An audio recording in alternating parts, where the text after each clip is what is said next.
बिस्मिल्लाहिर्रहमानिर्रहीम। अस्सलाम वालेकुम स्टूडेंट्स, कैसे हैं आप लोग? उम्मीद करती हूँ खैरियत से होगे। New syllabus Oxford primary mathematics workbook 6A है मेरे पास, और आज हम पेज नंबर 79 के ऊपर चैप्टर नंबर 4 रेशोज़ की वर्कशीट 3 का वर्ड प्रॉब्लम नंबर 3 सॉल्व कर रहे हैं। तो वीडियो एंड तक देखिएगा और स्किप मत कीजिएगा ताकि इंपॉर्टेंट पॉइंट्स आप जो है वो अपने पास सिक्योर कर सकें। यहाँ पर हमसे कह रहे हैं the ratio of the amount of money Ahmed has to the amount of money Siti has is 6:5। दो बच्चों के दरमियान में जो उनके अमाउंट ऑफ मनी है उसका रेशो हमें बता दिया, यानी नंबर ऑफ यूनिट्स हमें यहाँ पर इन्होंने मेंशन कर दिया। The ratio of the amount of money Ahmed has to the amount of money Meiling has is 9:4। Again एक और रेशो बताया है इन्होंने, और इस बार जो रेशो है वो अहमद और मीलिंग का है। पहले अहमद और सीती का था, यहाँ पर अहमद और मीलिंग का है। तो अगेन है, जिस तरह से हमने क्वेश्चन नंबर 2 के अंदर देखा था कि जब दो रेशोज हों और दोनों में कोई एक क्वांटिटी सेम हो तो हमने वहाँ पर उसको जो है वो अपने पास जहन में सेव कर लेना होता है और उसको फिर हम सेम बनाने की कोशिश करते हैं। यहाँ पर अहमद के जो यूनिट्स हैं वो 6 हैं, जबकि यहाँ पर जो अहमद के यूनिट्स हैं वो 9 हैं। तो हमें इन दोनों को सेम बनाना पड़ेगा। कैसे बनाएंगे ये अभी हम देखते हैं। The 3 children have 123 all together. अब उनको ये बता रहे हैं कि एक तो इनके रेशो की बात हो गई, दूसरा इनके पास टोटल अमाउंट ऑफ मनी जो तीनों के पास मिलाकर है वो $123 है। हाउ मच मनी डज सीती हैव? तो सिर्फ सीती के पास कितने डॉलर्स होंगे? तो अगर हमें इसमें से सीती का जो रेशो है वो सही पता चल जाए, तीनों के रेशोज के अंदर अगर एक तीनों का रेशो पता चल जाए और उसमें हमें सीती का सही पता चल जाए तो हम आराम से कैलकुलेट कर लेंगे इस 123 को उस यूनिट्स के साथ निकाल कर। ठीक है, तो अब हम इसके लिए क्या करेंगे, सबसे पहले इन दोनों रेशोज के अंदर जो अहमद के रेशोज हैं उसको सेम बनाएंगे। तो सबसे पहली बात स्टूडेंट्स, यहाँ पर आपने एक स्टेटमेंट लिख देनी है, वही स्टेटमेंट जो हमने क्वेश्चन नंबर 2 में भी लिखना सीखी थी। अगर आपने क्वेश्चन नंबर 2 की वीडियो नहीं देखी है तो डिस्क्रिप्शन बॉक्स में लिंक मौजूद है, वहाँ से जाकर आप देख सकते हैं। तो यहाँ पर हमने सबसे पहले वही स्टेटमेंट लिख दी। उसके बाद फिर हमने कहा कि अहमद और सीती का जो रेशो है वो 6:5 है और अहमद और मीलिंग का जो रेशो है वो 9:4 है। अब यहाँ पर अहमद दोनों जगह पर जो है वो सेम है तो रेशो भी सेम होना चाहिए। तो रेशो को सेम बनाने के लिए हमने कहा कि 6 और 9 दोनों हमारे पास 18 के टेबल में आते हैं। ठीक है, हमने क्या किया, इनका यहाँ पर एलसीएम ले लिया। ठीक है स्टूडेंट्स, हम ये भी कर सकते थे कि 9 को 6 से और 6 को 9 से मल्टीप्लाई कर देते, दोनों का आंसर सेम हो जाता, लेकिन फिर हमारे पास जो क्वांटिटीज़ है ना वो बहुत बड़ी हो जाती। ऐसे में ज़्यादा बेहतर होता है स्टूडेंट्स कि आप यहाँ पर एलसीएम ले लो। एलसीएम लेने से आपको फ़ायदा क्या होता है, अब ये देखो मैं यहाँ पर एलसीएम लेके आपको दिखाती हूँ, तो इससे आपको फ़ायदा क्या होगा वो मैं आपको बता देती हूँ। ठीक है, अब यहाँ पर मेरे पास जो एलसीएम आ रहा है वो क्या आ रहा है, 3 × 3 × 2 दैट इज 3 × 3 9, 9 2s are 18। ये मेरे पास जो एलसीएम आ रहा है ये मुझे ये बता रहा है कि 9 के टेबल में भी 18 आता है और 6 के टेबल में भी 18 आता है। तो मैं यहाँ पर 18 कॉमन ले सकती हूँ।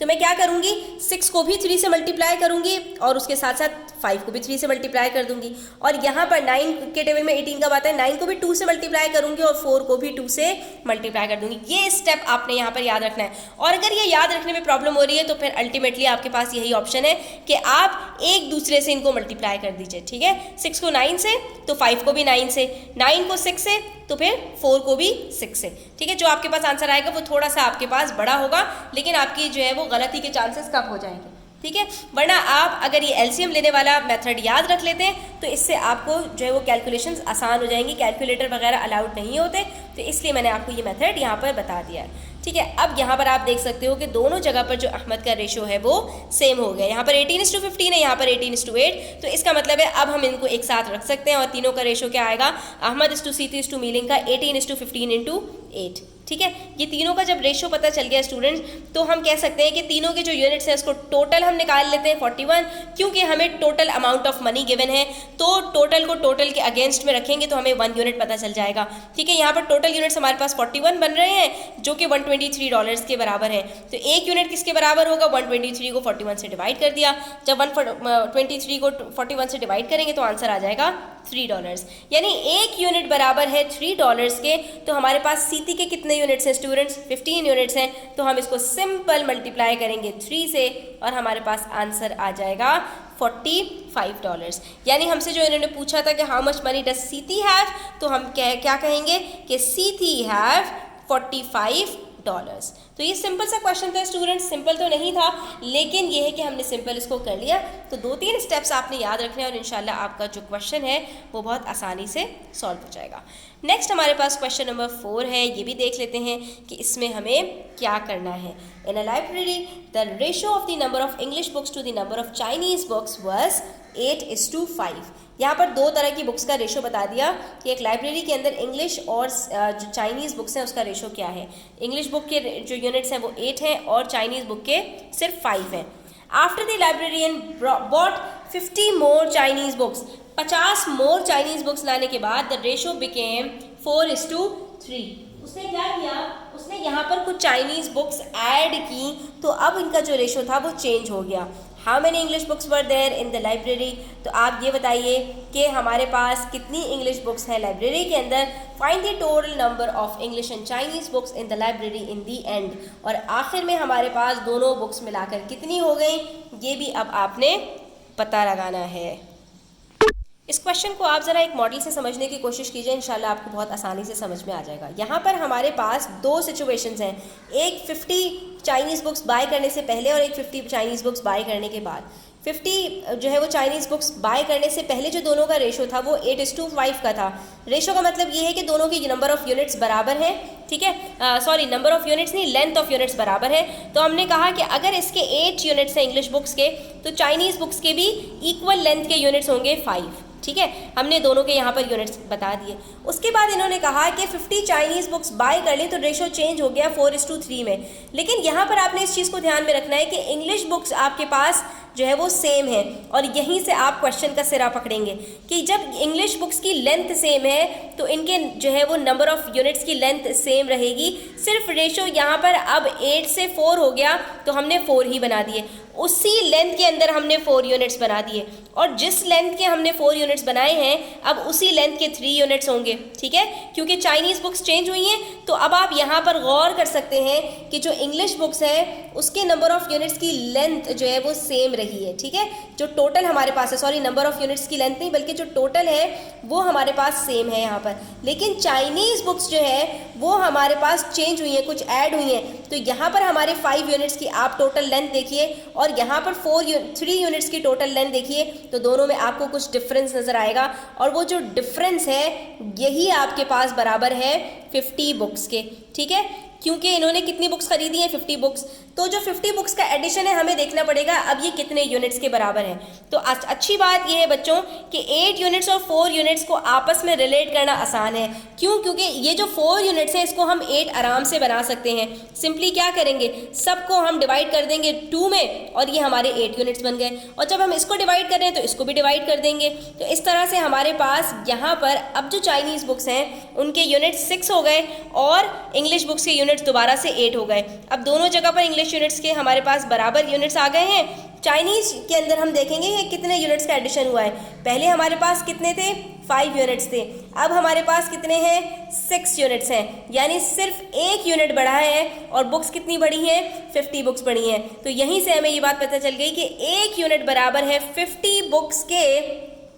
तो हमारे पास इंग्लिश बुक्स इनिशियली कितने यूनिट्स थे, 8 यूनिट्स थे, तो 8 यूनिट्स बराबर होंगे 8 × 50 के, ठीक है। तो ये तो हमारा पार्ट ए सॉल्व हो गया। और उसके बाद पार्ट बी की बारी आई कि total number of English books and Chinese books in the library in the end. तो दोनों के रेशोज से हम जो है वो इसको कैलकुलेट कर लेंगे। यहाँ पर 8 यूनिट्स हैं इंग्लिश के, 6 यूनिट्स हैं चाइनीज़ के, तो 14 यूनिट्स हो गए, और 14 को 50 से मल्टीप्लाई करेंगे तो हमारे पास टोटल बुक्स निकल आएंगी इन दी एंड।